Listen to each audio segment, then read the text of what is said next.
Okay, joining us today here at Paddle and Portage, the headquarters in Grand Marais, is John Owens. He is a freelance illustrator as well as a retired University of Minnesota instructor and a Boundary Waters enthusiast. John, yes, thanks for being here. Thanks for having me. I appreciate it. You are here in part because you're up the North Shore and spending time with your wife, Liz. Yes. And you are enjoying the winter weather and so forth, out on the trails, ski trails, and on the slopes. And you are also talking about your new book, One Spring Up North, published by the University of Minnesota Press. It's officially out in April. April 29th, I think. Yeah, so coming up, but pre-order now and Sure. so forth. So it's in a wordless picture book. Correct. And it's your third in this theme of one spring up north. Yes. There's been one summer and one winter up north. Correct. Those are the other two. Yep. Tell us about the new book and just your work in this field with this theme that you have. Yeah. It started probably the second year I was out in the Boundary Waters. And I thought I really had wanted to do a children's book for quite a while. And I thought this would be a great opportunity. I did a trip out in the west from Ely, and it just kind of rolled from there. I worked with the University of Minnesota Press to start off with One Summer Up North, and that actually took probably from beginning to end about 4 years. And of course, since it was one summer, we talked about doing each season. Mm-hmm. So winter was the second book, and we wanted the kind of the dichotomy of the opposite kind of look at the Boundary Waters area for that season. And then spring came up. Again, like you said, Joe, it's coming out at the end of April. The book itself is a little more lighthearted, I would say, visually and kind of story-wise, although it is a true picture book in that there aren't any words. So usually the feedback I've gotten from a lot of families is that that's great because the families or the kids create their own stories to go along with the pictures. Yeah, So, there's the capacity, the ability to use imagination as opposed to follow a script or storyline. Right. And there's plenty of visuals in there to bounce ideas off of. I can kind of consider the Boundary Waters to be the main character of the books. And then the family is the same family that is moving through that environment through each season. So it always brings up something different and new in that way. And that's been my experience of going, each season to the Boundary Waters, that it's different each season. And I just think that's one of the great things about having that area to go to. Right. Okay. So, yeah, cool. I agree wholeheartedly. In fact, we were just saying that winter is my favorite time of year in the Boundary Waters. And it's also the least visited in terms of who's out there recreating. There's no canoeing and so forth as we think about the Boundary Waters in that capacity. So the winter one certainly has a lot of appeal to me.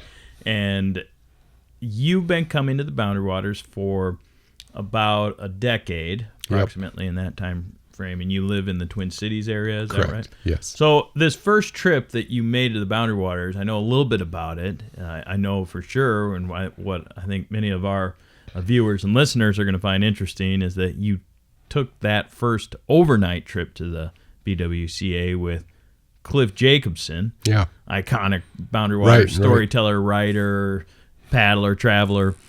Cliff Jacobson led you on that trip, was a guide, essentially. Tell us about this first expedition. Yeah, so it was through Paragus in Ely, and it was called the Cliff and Steve trip. And the other guide is Steve Johnson, who lives in Ely, and he's been guiding for like 40 years in that area. And I knew that if I went on that trip, I had read a couple of Cliff's books, and I didn't know who Steve was, but I knew that I would learn what I needed to learn to go in by myself if I went on the trip with them, and that was great. So it's great that I paddled with Cliff, and we've remained friends, and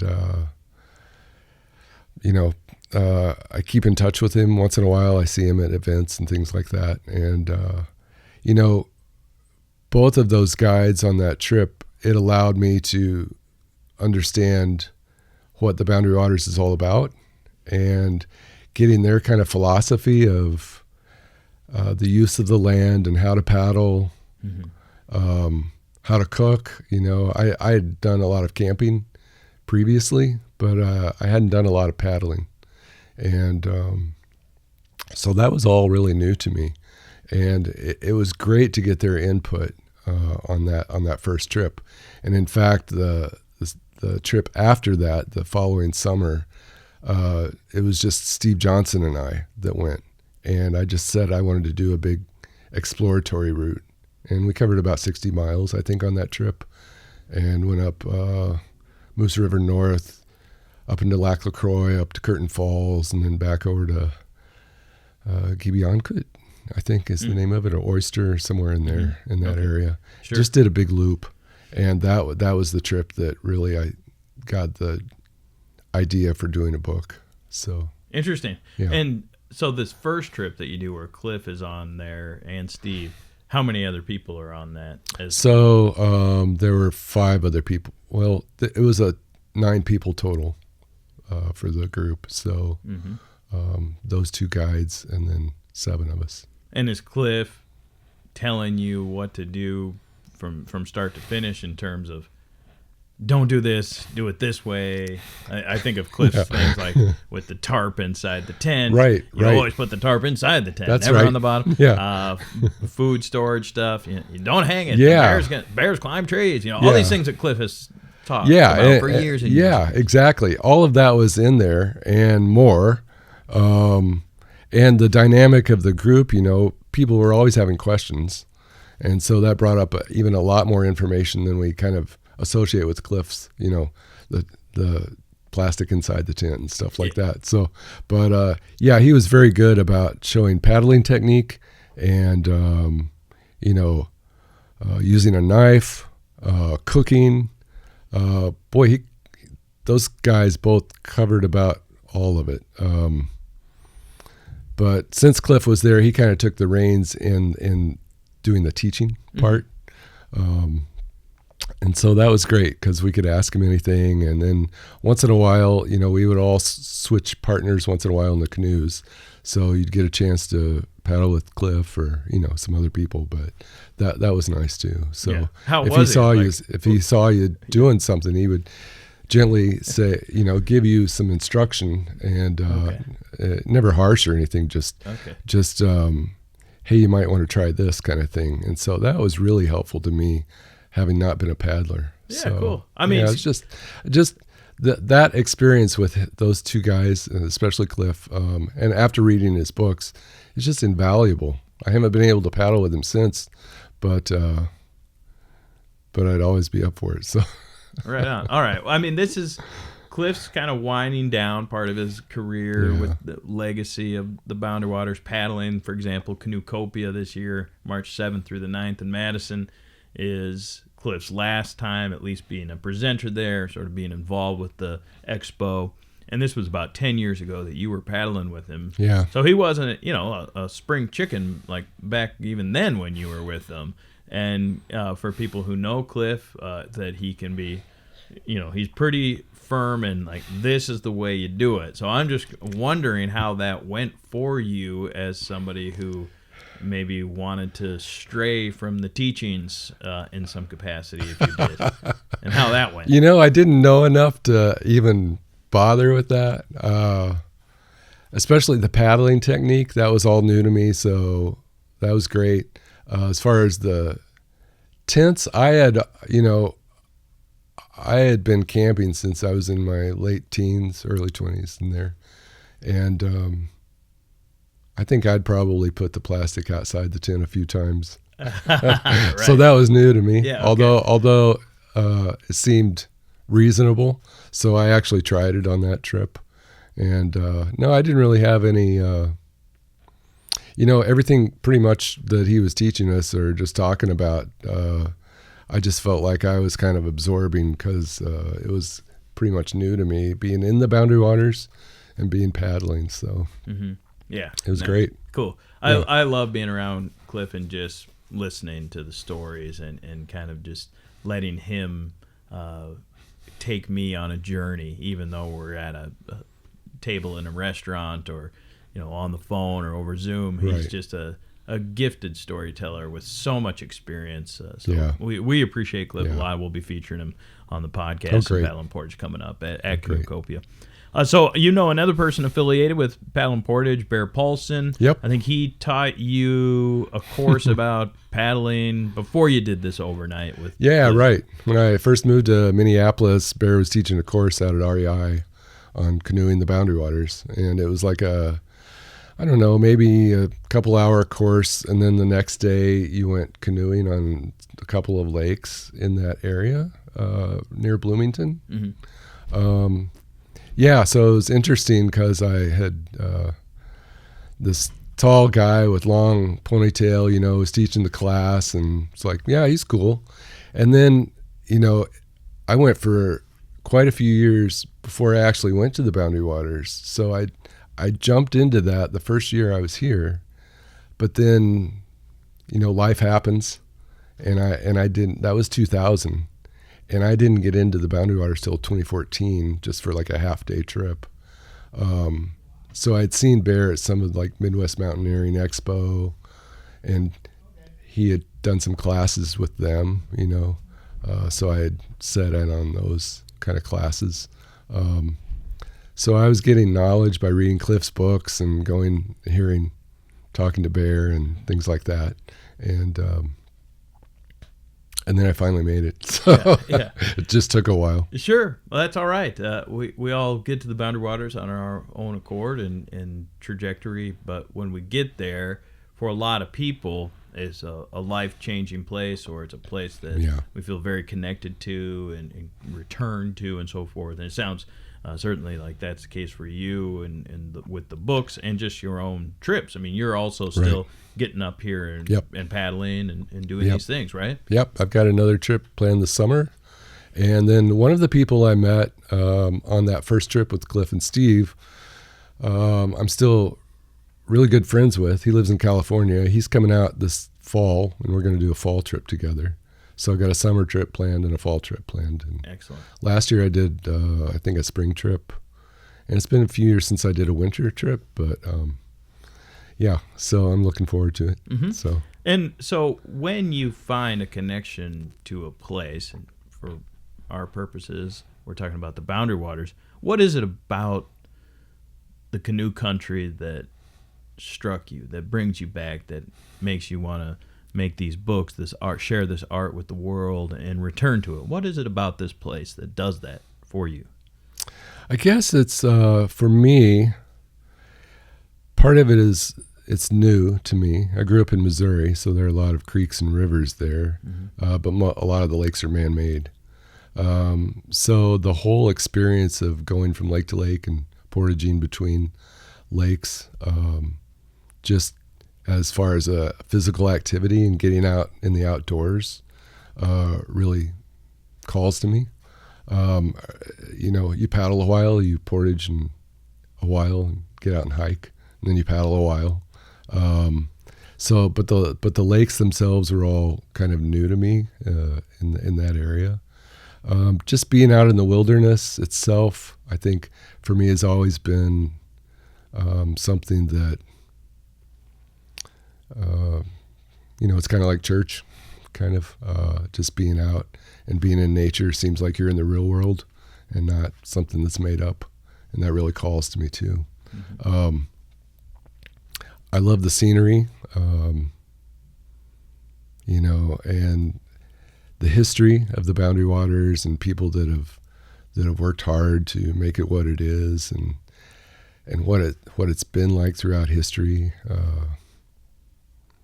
Before settlers came into the area and things like that, and just the geography of it, and I don't know, it's just an amazing place that I've, like nothing else I've ever been to in the U.S., and so I do kind of subscribe to it being kind of the jewel of Minnesota, as some people talk about it, and I hope we can keep protecting it. So. All right. I know in some of the reviews of your earlier work, I think one Summer Up North in particular, people were really praising the fact that you show the paddlers with PFDs on, they're wearing their life jackets, and that it rains on these trips, that it's not always like a perfect, calm, sunny, beautiful day, that there are these other elements to it as well. Is that something you've thought about dabbling into a little more of some of the dangers even? I mean, for example, what we saw at Curtain Falls last summer and the publicity that sort of came around that tragedy of the people who died at Curtain Falls. So there's this other side of the BWCA in the travel of canoe country, outdoor adventure, that doesn't get discussed as much. And probably, not the right fit for what you're doing per se, but like, have you thought about expanding beyond that in other words? Certainly for kids' picture books that you might not want to go down that road so much.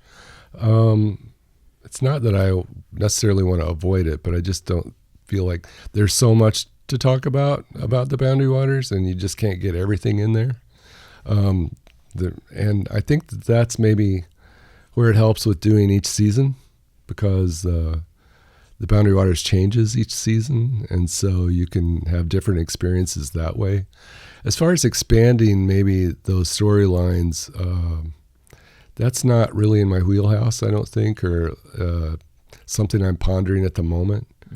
Just trying to, we're getting the spring book out, and then eventually the autumn book will come out in a couple of years. Fingers crossed. You're right. And so I'm kind of just focused on that. And actually at the moment I'm kind of taking a break between the books. One other thing that helps me keep it interesting for me is because the content is somewhat the same, at least the foundational content through the books, is that I do each book in a different technique and medium. So if you look at them, I think if you really study them, you can tell that. I know some people are surprised by that. It's like, oh, I didn't notice that. But for me, it makes it a little bit unique and different each time I do a book. And I know there's lots of stories there to be told, but I think I'll probably let other people go in those other directions. They would be much better than me. And plus, I'm really one reason the picture books are true picture books is that I don't really consider myself a writer. So, but I can tell the stories through pictures. So. Yeah, right on. Yeah. And how did that passion or connection to a profession begin in terms of your art and illustrations and so forth? Yeah, I think when I was a kid, again, my dad, I always went with hikes and hunting as a kid, so my access to the outdoors was there early. Plus, I was a kid growing up in the late 60s, early 70s. And comic books were a really big thing. Nice. And so the illustrations there kind of got me started. And now I realize, looking back, there was a lot of advertising art, just a lot of imagery in that time period that I think really I didn't know at the time, but it was kind of inspirational, and it's kind of back down in there somewhere in my brain. And so I knew I didn't have a straight path to illustration. I did a graphic design degree for undergrad, and then I did like a fine art degree for my master's program. But I kind of combined that because I knew I eventually wanted to do illustration, and I really wanted to do children's books, but I really just had to find the perfect fit, and for me, this turned out to be it. So right, okay, yeah, that's cool. And so the comic book aspect of it, more maybe like teen, young adult, or adult approach, I think would be something that could have a untapped genre, so to say, in terms of outdoor recreation, because obviously I wasn't like thinking, or hopefully people understand, I wasn't suggesting like a illustrated guide to the tragedy at Curtain Falls or something of that accord, but more like something that is just a little more tangible for a young adult to grasp, that could be like a comic book. That'd be freaking cool. It would be. It would be. And although I didn't go down that path with comic book illustration or art, Yeah, I agree. That'd be a great path. And I don't know that I could do it, but yeah, certainly it would be a good medium for that, I think. Yeah. And I know, kind of coming back around to Cliff, I know he had a story out about a survival. Yeah, about the young story. Guy. Yeah, that's right. And I was thinking, oh yeah, that might be a good, not necessarily even a comic book, just a graphic novel type kind of thing. Right. Yeah, he worked with 10,000 Lakes Publishing on that book. I know it's one that he's particularly proud of, and I think it's a correlation to his grandson and people being on phones and all that type of stuff. That Cliff is not shy to talk about that topic as well. So you've got this announcement coming, or the release publicly, officially. People will be able to hold the book in their hands come late April. Yep. And maybe you'll dive into the fall one down the road. But do you have a season that appeals to you the most in the Boundary Waters, and why is that? Okay. Autumn is kind of just generally my favorite season of the year. Starting to get cool.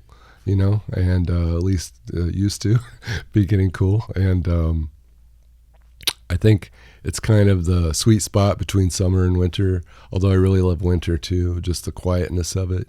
But I would say probably autumn is my favorite. And maybe that's kind of the reason I'm leaving it for last as far as the books, because I want to think about it a little bit more. But I think as far as the books I've done so far, the winter book has been my favorite. I was doing that kind of during COVID, sitting down in the basement, just, working on it and actually doing the imagery for that book was just, it's all traditional watercolor. And so I really just got into that, just not being able to get out, and was very focused on it. So I think that was my favorite experience of doing a book, of illustrating. But I think just generally overall, autumn's my favorite season. And being in the Boundary Waters, again, it's a little more quiet, not quite as many people, right? And you maybe get a chance that it might be a really cool, cold day, or even a little snow sometimes. And or sometimes it's really warm. So just a little more quiet, not quite as quiet as winter, maybe, but everything's slowing down, and the cool quality of the season, I think, really appeals to me. Right. So. Yeah, and to many people for sure. So will you be at Canoe-Copia this spring or in March, or what's coming up? Yeah, no. I've got a few book events. I'm going to be in here. I've got some dates. I'm going to be at in the cities. I'm going to be at Wild Rumpus on Saturday, May 3rd, and Red Balloon on the same day. Wild Rumpus in the morning, 10:30, and Red Balloon at 2. I'll be up in Duluth at Zenith Books. You're right. On Saturday, April 26th at 10:30, and that's Independent Bookstore Day. So I would encourage everybody to support their local bookstores, and then finally, at the moment anyway, Saturday, June 27th, 31st, I can't quite remember. I'll be at Drury Lane Books up here in Grand Marais. All right. Yes. So, unfortunately, I won't make it to Canoe-Copia, I don't think, but I'd like to. I'd love to, especially since what's everything going on there. I've never been. Oh my! Yeah, it's a great place. Yeah.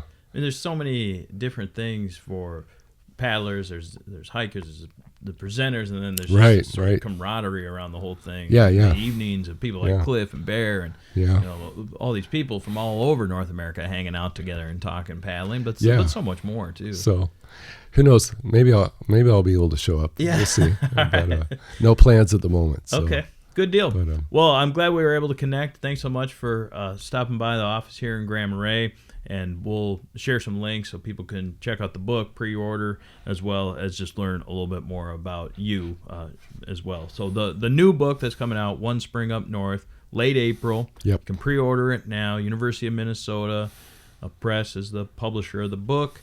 as well as a supporter of your other work. They've published all 3 of them so far now. John Owens, a Boundary Waters paddler, learned the ropes from Bear Paulson and Cliff Jacobson, Steve Johnson. So really cool to sit down and talk a little bit of Boundary Water stuff with you. Yeah. Appreciate you coming by. Thanks, John.